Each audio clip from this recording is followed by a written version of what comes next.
अस्सलाम वालेकुम दोस्तों, मेरा नाम है मोहम्मद अरशद और आप देख रहे हो अर्तुका इंग्लिश उर्दू लर्निंग चैनल। तो गाइस, कैसे आप सभी लोग? उम्मीद करता हूँ आप सब खैरियत से होंगे। तो गाइस, पिछली वीडियो में हमने देखा था कि आप सर्टिफिकेट को कैसे डाउनलोड कर सकते हैं। आज हम आपको बताने जा रहे हैं कि उस सर्टिफिकेट को डाउनलोड करने तो हमने सीख लिया, अब उसे वेरीफाई कैसे करें। तो वेरीफाई करने के लिए आपको क्या करना होगा, जैसे कि हमने कल बताया था वैसे ही आपको सर्टिफिकेट को डाउनलोड कर देना होगा और किसी दूसरे फ़ोन में शेयर कर देना होगा।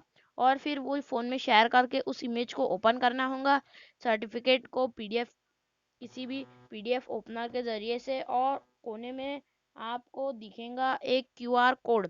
तो आपको क्या कर देना होगा कि क्यूआर कोड पर जूम कर देना होगा।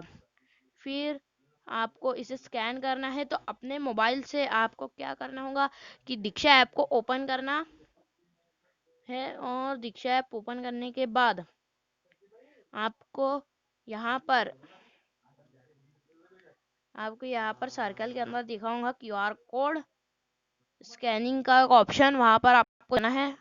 और फिर आपको क्यूआर कोड को इस तरह से कुछ स्कैन कर लेना है। और फिर क्यूआर कोड के नीचे यहाँ पर जैसे कि दिखाया गया है, क्यूआर कोड के नीचे आपको 6 डिजिट का लेटर और अल्फ़ाबेट्स एंड नंबर्स का मिक्सचर दिखेगा। तो आपके क्यूआर कोड के नीचे भी कुछ इस तरह का नंबर लिखा होगा। तो आपको क्या करना होगा, वो जो डिजिट्स और अल्फ़ाबेट का मिक्सचर लिखा होगा उसको जैसे कैपिटल स्मॉल जैसे लिखा हुआ है बिल्कुल उसी तरह से आपको लिखना होगा। सॉरी फॉर, ये है यहाँ मैंने पहले ही लिख दिया था तो इसलिए आ गया है S24 कैपिटल J5। तो आपको क्या करना होगा, फिर वेरीफाई पर क्लिक कर देना होगा। और जैसे कि आप देख सकते हैं, certificate issue to Irtika English Urdu learning.